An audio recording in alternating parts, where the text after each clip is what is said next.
तो फ्रेंड्स अब अपन देखते हैं साइटोस्केलेटन। अब इसका ये जो नेक्स्ट पार्ट है अपन ने प्लास्टिड तक कर लिया था, और अब नेक्स्ट पार्ट देखते हैं। देखो ये बहुत इंपॉर्टेंट है, फिर मैं आपको एक बार बता रहा हूँ। एनसीईआरटी जितने भी इंपॉर्टेंट पॉइंट्स हैं वो सारे के सारे इसमें कवर होंगे आराम से। इसके अलावा आपको कुछ भी करने की ज़रूरत नहीं है। और अब ये देखो नेक्स्ट पार्ट में देखते हैं, अपन देखते हैं साइटोस्केलेटन क्या काम करता है अपने सेल्स में।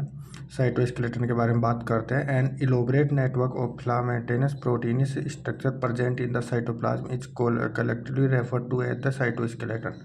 It is involved in many functions such as mechanical support, motility, maintenance of the shape of the cell. तो पढ़ते हैं सीलिया एंड फ्लैजेला के बारे में। देखिए cilia and flagella are hair like outgrowth of the cell membrane. Flagella are comparatively longer and responsible for the cell movement. ठीक है। The prokaryotes bacteria also possess flagella but they are structurally different from eukaryotic flagella. ये important point है, याद रखना। जो prokaryote का flagella है वो यूकैरियोटिक फ्लैजेला में जो स्ट्रक्चर होता है उसमें डिफरेंट होता है। The center core is called the axonomy and the arrangement of axonal microtubules refer to a 9+2 area। यही अपने को बहुत इंपॉर्टेंट पॉइंट है, ध्यान रखना। सीलिया एंड फ्लैजेला की जो अरेंजमेंट होती है वो कितनी होती है, 9+2। ये याद रखना अपने क्या होती है, 9+2 arrangement. Both cilia and flagella arises from the centriole-like structure called basal bodies. They are covered with plasma membrane। ये भी इंपॉर्टेंट पॉइंट है, ये भी याद रखना अपने को। अब देखिए सीलिया और फ्लैजेला के अपन जो है थोड़ा सा स्ट्रक्चर है इसके बारे में बात करते हैं। ये देखिए आप दोस्तों, सीलिया और फ्लैजेला के बारे में जो स्ट्रक्चर है वो अपने को दे रखा है। ये देखिए जो ये अंदर वाली पार्ट है ये क्या है, सेंट्रल शीथ। सेंट्रल शीथ है ये। और ये तो ये देखिए ये है सेंट्रल शीथ, ये अपने को ध्यान रखना है। ये है प्लाज्मा मेम्ब्रेन, ये जो पूरी पूरी कवर्ड है इसी को एक्सोनिमा बोलते हैं अपन। ये जो है पेरिफेरल माइक्रोट्यूबुल्स, ये क्या होते हैं, डुप्लेट होते हैं। देखो ये एक तो कंप्लीट रिंग है, एक है जो अनकम्प्लीट रिंग है, इसके बारे में भी ध्यान रखना है अपने को। ये है इंटरडबलेट ब्रिज, जो दो टुबलेट्स को जोड़ता है, ये याद रखना है अपने को। और ये देखिए आप, ये रेडियल स्पोक है ये वाली चीज़, ये देखिए रेडियल स्पोक ये रही, ये सेंट्रल शीथ से क्या होती है, कनेक्ट होती है, ये भी अपने को याद रखना है। और ये सेंट्रल माइक्रोट्यूबुल्स इसी वजह से देखिए ये टोटली जो पेरीफ्री तो 9 और जो है ये 2 है, इसी वजह से +2 है।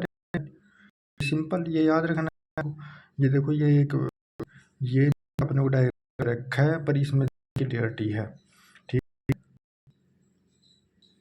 तो देखो अब अपन पढ़ लेते हैं किसके बारे में, थोड़ा सा सेंट्रोसोम और सेंट्रियोल के बारे में पढ़ लेते हैं। लेकिन इसका सबसे पहले जो तुमको याद रही है 9+0 अरेंजमेंट होती है, बताऊंगा किस तरह से 9+0 अरेंजमेंट होती है। Centrosome is a organelles usually containing 2 cylindrical structure called centrioles. ये दोनों क्या होता है आपस में, जो सेंट्रियोल होते हैं जो 2 परपेंडिकुलर होते हैं, किसमें, एक सेंट्रोसोम में, और वो क्या होता है, सेंट्रियोल परपेंडिकुलर होते हैं आपस में।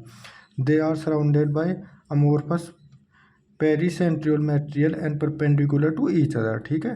The central part of the proximal region of the centriole is the proteinaceous called hub which is connected with the tubules of the peripheral triplet 9 by radial spoke made up of protein.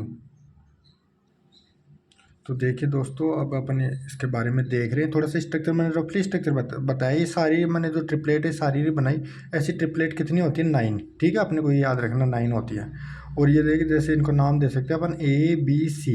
और ये देखो ये radial spoke है, और ये होता है इसका हब, जो कार्टविल लाइक स्ट्रक्चर होती है। देखो कार्टविल लाइक स्ट्रक्चर होती है किसकी, सेंट्रोसोम की। और इसके अंदर जो सेंट्रियोल होते हैं वो किस तरह से होते हैं, जैसे मान लो ये एक सेंट्रोसोम है और इसके अंदर जो सेंट्रियोल होता है वो इस तरह से, जैसे मान लो ये सिलेंड्रिकल ऐसे बना लेते हैं अपन। ठीक है, ये तो ये इस तरह से लेटे होंगे आपस में, परपेंडिकुलर होता है। ये भी अपने को ध्यान रखना है, ये भी इंपॉर्टेंट पॉइंट है। तो अब देखो नेक्स्ट पार्ट अपन देखते हैं दोस्तों, न्यूक्लियस। न्यूक्लियस में क्या है, nucleus as a cell organelles was first described by Robert Brown. ये कब किया था, देखो 1831 में, ये भी याद रखना अपने को। Later the material of nucleus was given by name chromatin by Flemming. The chromatin का नाम किसने दिया था, फ्लेमिंग ने दिया था, ये भी याद रखना अपने को।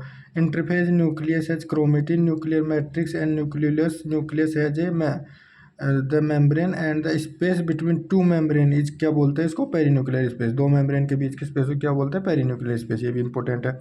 ये देखिए outer membrane usually remains continuous with the endoplasmic reticulum and also bear ribosome. Outer membrane पे क्या मिलेंगे आपको, राइबोसोम, और किसके, एंडोप्लाज्मिक के साथ वो कंटिन्यूस लेयर बनाएगी अपनी। और कौन सी आर ई आर के साथ, ये भी ध्यान रखना अपने को। The nuclear matrix of the nucleoplasm contains nucleolus and chromatin, ये भी याद रखना है। जो न्यूक्लियोप्लाज्म में क्या क्या होता है वो अपने को ध्यान रखना है। एक तो न्यूक्लियोलस होती है, क्रोमेटिन। न्यूक्लियोलस कैसी होती है, ध्यान रखना, इसके चारों तरफ क्या मेम्ब्रेन नहीं होती है न्यूक्लियोलस के चारों तरफ, ये भी ध्यान रखना। और क्या करती है न्यूक्लियोलस, एक्टिव आरआरएनए का सिंथेसिस करती है, ध्यान रखना है आपको।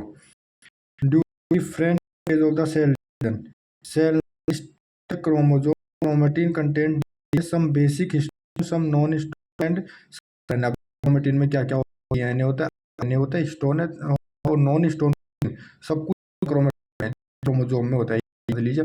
क्रोमेटिन होती है एक अनब्रेड सी स्ट्रक्चर होती है, फेज में होती है, और क्रोमेटिन क्या बनाती है, क्रोमोसोम्स है, ये याद रखना आपको। Chromosome primary function called centromere, the side of which this structure called kinetochore are the present. अपने को पता है ये काइनेटोकोर क्या काम आते हैं, ये स्पाइनल फाइबर जो इससे चिपके होते हैं बाद में सेल डिवीजन में, वो काइनेटोकोर से ही अटैच होते हैं, ये भी ध्यान रखना अपने को। Based on the position of centromere the chromosome can be classified into 4 type, ठीक है। अब देखो ये मतलब जो सेंट्रोमियर की पोजिशन के हिसाब से 4 प्रकार के होते हैं अपने जो ये जो होते हैं अपने क्रोमोसोम से 4 प्रकार के होते हैं कि कौन कौन से, मेटासेंट्रिक, इसमें क्या होता है सेंट्रोमेयर इन द मिडल में होगी जो, इसको क्या बोलते हैं मेटासेंट्रिक। सब मेटासेंट्रिक में क्या होता है, जो centromere slightly away from the middle, मतलब मिडल से थोड़ा सा क्या होगी ऊपर होगी। एक्रोसेंट्रिक में होगी centromere situated close to one end, ये भी याद रखना अपने को। टीलोसेंट्रिक में क्या होगी, centromere at the terminal position पे होगी, ये भी याद रखना है अपने को। Sometimes a few chromosome have in non staining, ध्यान रखना non staining secondary construction as a constant location, the given the appearance of the smaller fragment called the satellite, ठीक है। nucleus is a not a membrane bound structure and it is a site for active ribosomal RNA synthesis, बहुत important point है दोस्तों, ये भी अपने को पता करना है। तो देखो दोस्तों अब देखते हैं अपन, देखो ये चारों टाइप के, ये कौन सा हो गया अपना मेटासेंट्रिक, ये जो क्रोमोसोम है इसमें इक्वल आर्म है, इसको पी आर्म बोलेंगे ऊपर वाले को, नीचे वाले क्यू आर्म बोलेंगे। दूसरे वाला कौन सा है अपना, ये देखो सब मेटासेंट्रिक, इसमें थोड़ा सा ऊपर है ना स्लाइटली अवे सेंट्रोमेयर, कहाँ से, मिडिल से, देखो थोड़ा सा ऊपर। इसमें पी जो आर्म है वो क्यू से क्या होती है, छोटी होती है, ये देखो इंपॉर्टेंट है, याद रखना अपने को। थोड़ा सा अपना आउट ऑफ एनसीईआरटी जा रहे हैं समझाने के लिए सिर्फ और सिर्फ। ये देखो ये क्या है, ये कौन सा हो गया अपना एक्रोसेंट्रिक, इसमें क्या होगा, देखो ये एकदम जो आर्म है ये ऊपर वाली कुछ ज़्यादा ही छोटी है, देखो पी लेस देन क्यू है। और ये कौन सा है जो बिल्कुल एंड पे, मतलब इसमें एक आर्म होती ही नहीं है, ये दूसरे वाली जो ये पी होती है, इसमें सिर्फ क्यू और क्यू होता है। ये कौन सा है, टीलोसेंट्रिक, ये भी अपने को याद रखना है। देखो और ये देखो अब माइक्रो बॉडीज़ के बारे में अपन थोड़ा सा पढ़ते हैं। माइक्रो बॉडीज, देखो माइक्रो बॉडीज़ के बारे में अपने एनसीईआरटी में कुछ खास दे नहीं रखा, सिर्फ 2-3 पॉइंट दे रखे। तो माइक्रो बॉडीज़ कौन सा मतलब कि कौन सी सेल में होती है, प्लांट्स और एनिमल दोनों सेल्स में होती है। Many membrane bound minute vesicles called microbodies, देखो and the containing various enzyme, इनमें बहुत सारे एंजाइम पाए जाते हैं, are present in the both the plant and animal cell, ये इंपॉर्टेंट है। बस माइक्रो बॉडीज़ के बारे में अपने ज़्यादा दे नहीं रखा, अपना आउट ऑफ एनसीईआरटी जाएंगे नहीं। तो देखो दोस्तों ये अपना मतलब कंप्लीट यहाँ पे सेल बायो कंप्लीट होता है, इसके बाहर कुछ आना भी नहीं सेल बायो में। आप एक बार एनसीईआरटी जरूर रीड कर सकते हैं, बाकी कंप्लीटली एनसीईआरटी के जो वेरी इंपॉर्टेंट पॉइंट लगभग कंप्लीट एनसीईआरटी कवर है। और आपको अगर ये सही लगे तो आप प्लीज़ इसको शेयर भी कीजिए, चैनल को भी सब्सक्राइबर कीजिए। आगे भी हम कंप्लीट बायो इसी तरह से करेंगे, इसी तरह से पॉइंट्स में कवर करेंगे, इससे आपकी कंप्लीट बायो हो जाएगी। मेरे को नहीं लगता इसमें से बायो में से कुछ छूटेगा। और आप देख लीजिए लास्ट में जो अपना नीट का पेपर होगा उसमें कंप्लीटली पिछले 2 सालों में देख सकते हैं इसके बाहर कुछ नहीं आया, और आने वाले टाइम पे भी शायद इसके बाहर कुछ आए। वरना ऐसा है कि 99% पॉइंट इसमें कवर हो रहे हैं एनसीईआरटी के, जो हाइड पॉइंट है वो भी दोस्तों इससे कवर हो रहा है। तो प्लीज़ मेक श्योर कीजिए कि आप इसको पूरा करें, और साथ के साथ फिर इसके बाद आप एक एनसीईआरटी की रीडिंग ज़रूर ले लीजिए इसके बाद। थैंक यू दोस्तों।